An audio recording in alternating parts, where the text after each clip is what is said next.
Hello friends, നമുക്കിന്നൊരു fried rice ഉണ്ടാക്കി നോക്കിയാലോ? വരും. അതൊരു പാത്രത്തിൽ സൺഫ്ലവർ ഓയിൽ എടുത്ത് അതിലേക്ക് ചിക്കനും സോസേജും കൂടെ എടുക്കുന്നുണ്ട് കേട്ടോ. ജസ്റ്റ് ഉപ്പും കുരുമുളകും കൂടെ മിക്സ് ചെയ്തിട്ടൊന്ന് ഫ്രൈ ചെയ്തെടുക്കുക. ഇച്ചിരി ഒന്ന് ഫ്രൈ ചെയ്ത് വരുമ്പോഴത്തേക്കും സെയിം പോട്ടിൽ തന്നെ ഞാൻ 4 മുട്ടയും കൂടെ പൊരിച്ചെടുക്കുന്നുണ്ട്. എന്നിട്ട് നമ്മളതൊരു പാത്രത്തിലേക്ക് മാറ്റി വയ്ക്കും.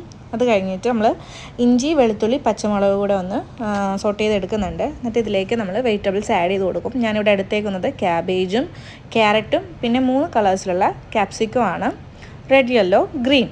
എന്നിട്ട് നമ്മളിതൊന്ന് മിക്സ് ചെയ്ത് നന്നായിട്ടൊന്ന് വഴന്ന് വരുമ്പോഴത്തേക്കും ചെറുതായിട്ടൊന്ന് വഴന്നാൽ മതി. നമുക്ക് ആവശ്യത്തിന് ഉപ്പൊക്കെ ആഡ് ചെയ്ത് കൊടുക്കാം. കുറച്ച് ഉപ്പ് ഞാൻ ആഡ് ചെയ്ത് കൊടുക്കുന്നുണ്ട്.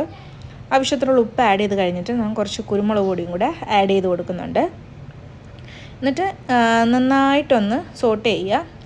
അത് കഴിഞ്ഞിട്ട് ഞാൻ കുറച്ച് സോയാ സോസ് കൂടെ ആഡ് ചെയ്തിട്ടുണ്ട്. 1 table spoon soya sauce add ചെയ്ത് കൊടുക്കുന്നുണ്ട് ഈ ഒരു പാകത്തിന്. അത് കഴിഞ്ഞിട്ട് ഞാൻ റെഡ് ചില്ലി സോസാണ് ആഡ് ചെയ്ത് കൊടുക്കുന്നത്. നമുക്ക് ഗ്രീൻ ചില്ലി സോസും ഉപയോഗിക്കാം.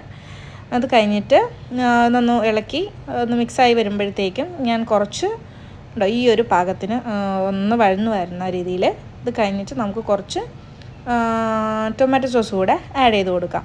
1 സ്പൂൺ, 3 സോസും 1 ടേബിൾ സ്പൂൺ അളവിന് ആഡ് ചെയ്ത് കൊടുക്കാം. കുറച്ച് റൈസ്, ഞാനിവിടെ ജീരകശാലയുടെ റൈസാണ് ആഡ് ചെയ്ത് കൊടുക്കുന്നത്. ഒരു 2 കിലോ റൈസ് ഞാനിവിടെ എടുത്തിട്ടുണ്ട്. എന്നിട്ട് ഇതൊന്ന് മിക്സാക്കുക, യോജിപ്പിച്ച്. ഒത്തിരി അങ്ങ് യോജിപ്പിച്ച് വരുമ്പോൾ റൈസ് പൊടിഞ്ഞു പോകും. ഇതിലേക്ക് ഞങ്ങൾക്ക് ഒരു സോസ് ആഡ് ചെയ്യുന്നുണ്ട്. നമ്മുടെ ഉണക്കമുളക്, ഇഞ്ചി, വെളുത്തുള്ളി ഒക്കെ നമ്മൾ എണ്ണയിലിട്ട് വഴറ്റിയിട്ട് ഒന്ന് മിക്സിയിലിട്ട് പേസ്റ്റാക്കി എടുത്ത സോസാണിത്. ഒരു സ്പൈസി കിട്ടാൻ വേണ്ടിയിട്ട് ഞാനിത് ആഡ് ചെയ്ത് കൊടുക്കണം. ഇത് ഓപ്ഷണലാണ്. ഇതിലേക്ക് നമുക്ക് വറുത്ത് വെച്ച നമ്മൾ ചിക്കനും സോസേജും മുട്ടയും കൂടെ ആഡ് ചെയ്ത് കൊടുക്കാം. ഇതിലേക്ക് ഞാൻ കുറച്ച് ഗ്രീൻ ഒനിയനും കൂടെ ആഡ് ചെയ്ത് കൊടുക്കുന്നുണ്ട്. ഇതൊരു പ്രത്യേകമായിട്ടുള്ളൊരു ടേസ്റ്റ്, നമുക്ക് ഒരു ഫ്രൈഡ് റൈസിൻ്റെ ടേസ്റ്റ് കംപ്ലീറ്റ് ആണെങ്കിൽ ഗ്രീൻ ഒനിയനും കൂടെ ആഡ് ചെയ്ത് കൊടുക്കണം. ഞാൻ കുറച്ച് കൂടുതൽ ആഡ് ചെയ്തിട്ടുണ്ട്, കാരണം എനിക്കിതിൻ്റെ ടേസ്റ്റ് ഭയങ്കര ഇഷ്ടമാണ്. ഇതാണ് നമ്മുടെ ഫൈനൽ ഔട്ട്പുട്ട് വരുന്നത്. അപ്പോൾ എല്ലാവരും ഒന്ന് ട്രൈ ചെയ്ത് നോക്കുക കേട്ടോ. Thank you.